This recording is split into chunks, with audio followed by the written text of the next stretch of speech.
Thank you very much, Lorenzo. Good afternoon, everyone.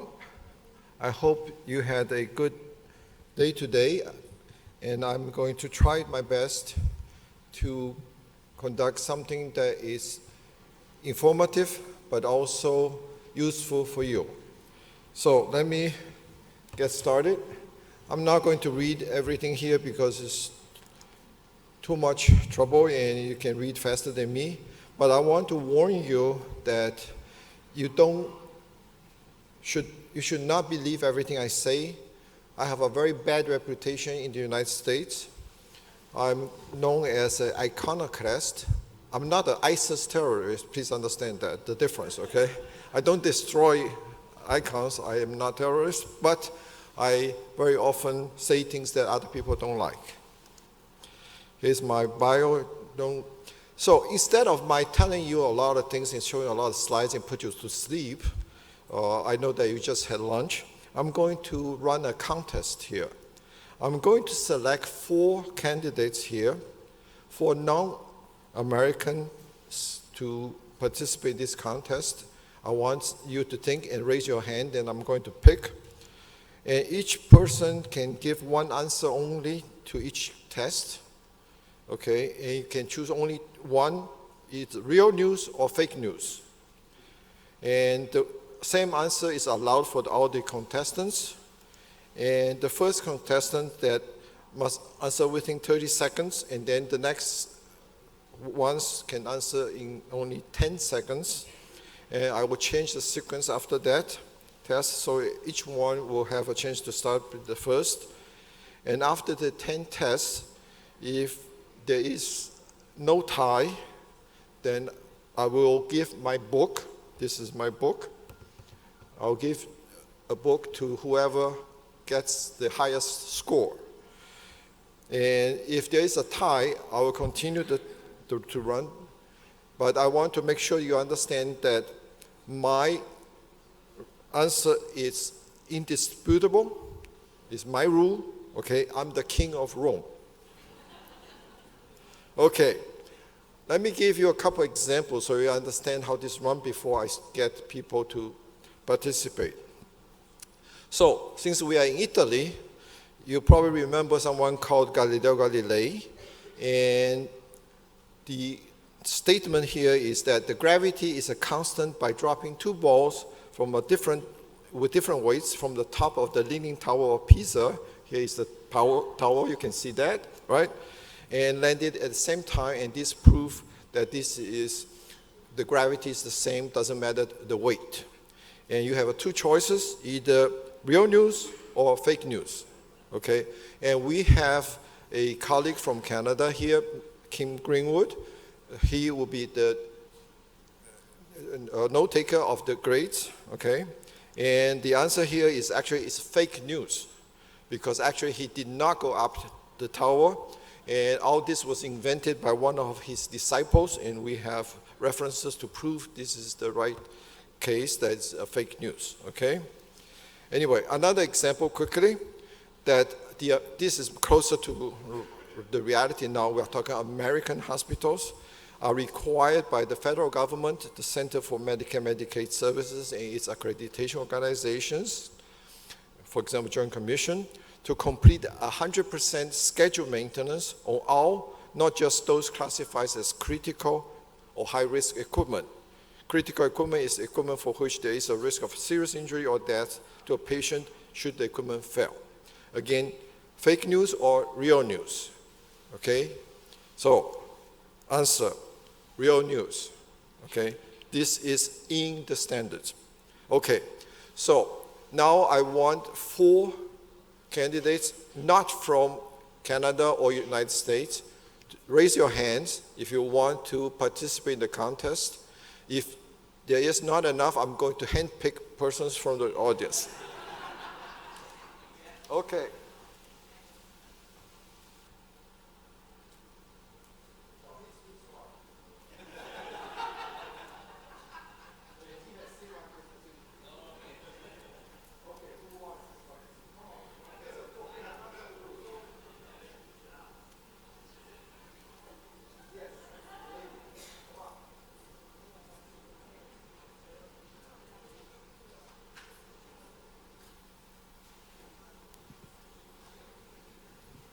Thank you. Mary, stay up here. Next. Come on. Come on. Hey. Who's there? Come on. Come up.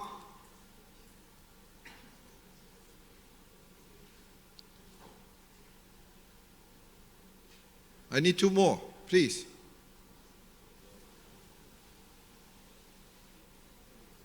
Come on.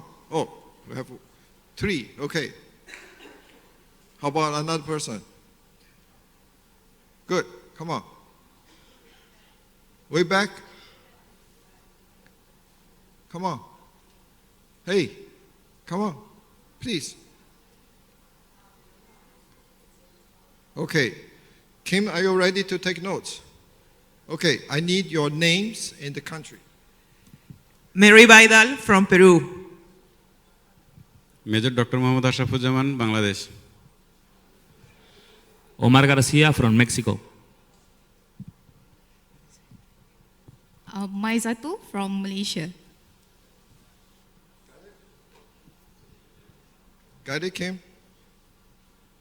Okay. So, all right. Test number 1. Electrical safety tests must be performed during scheduled maintenance and after every repair, corrective maintenance, to reduce risk of patients suffering from micro and macro shocks. 30 seconds. You're holding the mic. Yes, 30 seconds. It's right. True? Yes, it's true. True. True. Okay. The last person holds the mic. Okay? All right. Answer. Fake news. Why? There is absolutely no evidence that any patient has ever suffered electrical shock because of medical equipment. Actually, the National Fire Protection Standard 99, issued in 2012, states explicitly, and this is adopted officially by the US government, that all patient care equipment, electrical equipment should be tested before being put into service for the first time and after any repair or modification that might have compromised electrical safety. So EST, electrical safety, should not be performed during routine scheduled maintenance or after repairs unless one of the conditions above is present. This is just pure myth. Don't waste your time. Okay, ready for the second test? The risk-based criteria, also known as the Fennico and Smith model, is a good method for deciding which equipment should receive scheduled maintenance, also known as preventive maintenance, while the rest can be left without scheduled maintenance. In other words, run to failure. And this is the equation that my colleague, dear friend, Dr. Fennico wrote. EM is function plus physical risk plus maintenance requirements. Okay, 30 seconds for answer. True. Okay. False. False. False. False. Okay. All right. So, ready? Risk-based criteria. It was created in 89, sanctioned by the Joint Commission in 90. This is the equation, and this is how it was used. And this is the detailed table, okay? And the answer is fake news. Why? Because risk is not just severity. Risk is severity combined with probability. And scheduled maintenance is really dependent on the kind of technology that's used to manufacture that piece of equipment. Some are mechanical, some are electrical, some are electronics, okay? So it has nothing to do whether that piece of equipment can cause injury to the patient. For example, intensive care unit monitor is actually a critical piece of equipment because if it fails, the patient can suffer serious consequences. However, it's made of solid state electronics. There's absolutely nothing you can do to prevent solid-state electronics from failing. So the fact that it is critical doesn't mean anything, okay? So past experience with and knowledge about the equipment is much more important than the so-called risk, which is actually only severity. Okay, so you can run the ICU monitor to failure and you will not suffer any consequences. Pass to the next person. Okay, so ready for test number 3? So severity is not related to scheduled maintenance. Third one, reliability-centered maintenance, also known as RCM, is the best method for determining maintenance strategy for medical equipment because it has been well proven in industrial equipment maintenance. 30 seconds, Mary. False. False. False. False. Wow, they all agree. Okay, let's see what is RCM. RCM is a process for planning equipment maintenance, implementing equipment maintenance, and then evaluating maintenance in order to re-evaluate, redesign, replan the equipment maintenance. And the principal method is called failure mode and effect analysis, FMEA. And this is critical process for most industrial equipment, or for example, aviation. Your commercial airliners depend on this kind of analysis to decide what needs to be done in terms of maintenance. However, we have a significant challenge nowadays because most of the medical equipment include software, and no manufacturer that I know of is willing to share with you the software.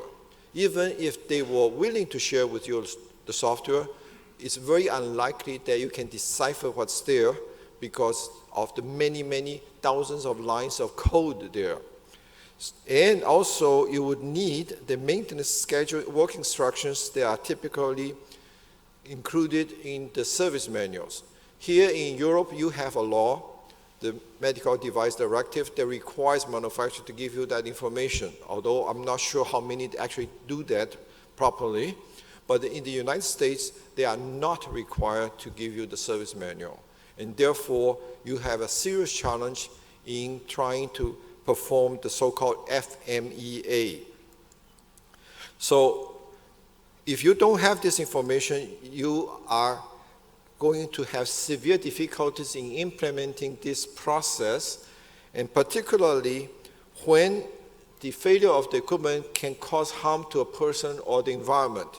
You are in a hospital, and obviously you are treating patients, and so you have a concern here that if there is a possibility, a probability of failure affecting a patient, then you may have to perform either preventive maintenance or redesign. Preventive maintenance, if you can prevent that failure, then it's good, but if it is something that you cannot do, then you have to redesign. Redesign is something as an option here. However, in the United States, at least, I'm not sure about other countries. I think here in the European Union it's the same.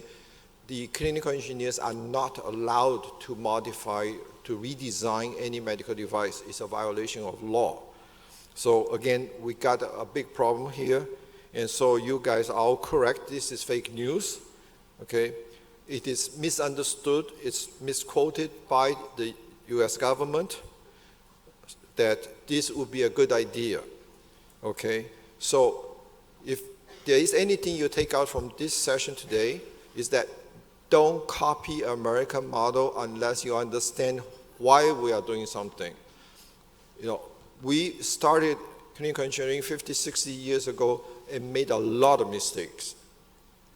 And I probably made more mistakes than any other person as well. So please learn from my mistakes. Don't do it yourself. Okay, test number 4. So the next person ready? Okay, evidence-based maintenance relies not only on the observed history of failure, but the theoretical probability of certain types of failures. This second type of analysis is typically beyond the capabilities of most service organizations. So 30 seconds for the answer. True? Okay. True. False. True. Wow, you're all copying each other. Okay. Okay, let's see first what is evidence-based maintenance. Here is a definition that probably is too boring to understand. It's a continual improvement process, blah, blah, blah. So forget it. Let me show you some pictures and you understand what I'm talking about. This is the structure of maintenance in my mind when I go fishing. I need a boat, I need fishing rods, I need lures to catch fish. Now, this is the material part, but I need a process part. I need to throw the lure out, make the fish believe that I'm giving out a true food for them to eat, and then I will hook the fish and bring it up. This is the outcome. So this is evidence. If you don't catch a fish, you cannot win a championship, right? It's the same idea with the clinical term called evidence-based medicine. You give drugs, placebos to patients, and then discover whether it's providing the right outcomes or the right surgical procedure. So the name is plagiarized on purpose because we want to explain to our clinical colleagues what we are trying to do. The only difference between what they do and what we do is that they are treating a real patient, a real person. Our patient is a piece of medical equipment. We want to treat medical equipment like a patient to make sure that they are safe and they are reliable. Okay, and how to do that? We use something called failure codes, failure cause codes actually I should say. So we don't write down whether the power supply failed or the sensor failed. No, those kind of information are useless. We accumulated 30, 40 years of data like that, and that information has not been very useful, except maybe for the manufacturers. For us, we need to understand whether the failure is unpreventable or failure is due to use or accessories, batteries, network, evidence. Here are the 4 failures that we are primarily responsible for: service-induced failures, hidden failures, potential failures, preventable and predictable failures. If you have these kind of failures too often, means that your preventive maintenance or your scheduled maintenance is not doing the right job. The outcomes are not there, okay? So if you do this, then you can compare. For example, here, simple piece of equipment, multi-parameter patient monitor. We are comparing what the manufacturers recommend us to do and what we decide to do ourselves for a few hundred pieces of equipment, okay? And this data shows that there are obviously variations between hospitals, between groups. However, there is no significant difference, statistically speaking, between what the manufacturers recommend us to do. For example, electrical safety, they insist in telling us to do electrical safety for no good reason, and we did not do that, and our outcomes are just as good as their outcomes. So this is the kind of proof that we need to convince the American government, the Joint Commission, to allow us to perform what is known as the Alternative Equipment Maintenance Program. So the answer is that it's fake news, okay? We don't need theoretical probability. We can calculate the probability by our own service information, okay? The statistics necessary is so simple that a dumb person like me can do, okay? And also, this is not just in the United States. We have Professor Yadenza around here, right there, And they have reproduced the same results here in Florence, Italy, and published a paper, it's mentioned here, okay? So, and there are countries, other countries, Brazil is starting to do that as well, and other people in the United States are doing that as well. So please think about why you are doing things and prove that you are doing the right thing. Okay, number 5. Oh, by the way, if you are curious, you want to go into details, here is my marketing speech here. There's a book coming out on Amazon later this year. Binseng, sorry, 1 minute. Okay. I thought you said 40 minutes. It's 14 or 40? 14. Oh, sorry. Okay. All right. Quick. Are we tied, Kim? Huh? Okay. Even when there's nothing to replace, the so-called preventive maintenance has been proven capable of preventing equipment failure. Who's next? Answer? 30 seconds, quick. It's false. False. False. False. Okay. Here are some real data for you to look at. Okay, and the answer is yes, indeed it's false. Okay, I'm done. Kim, who is the winner here? Mary. Okay, congratulations.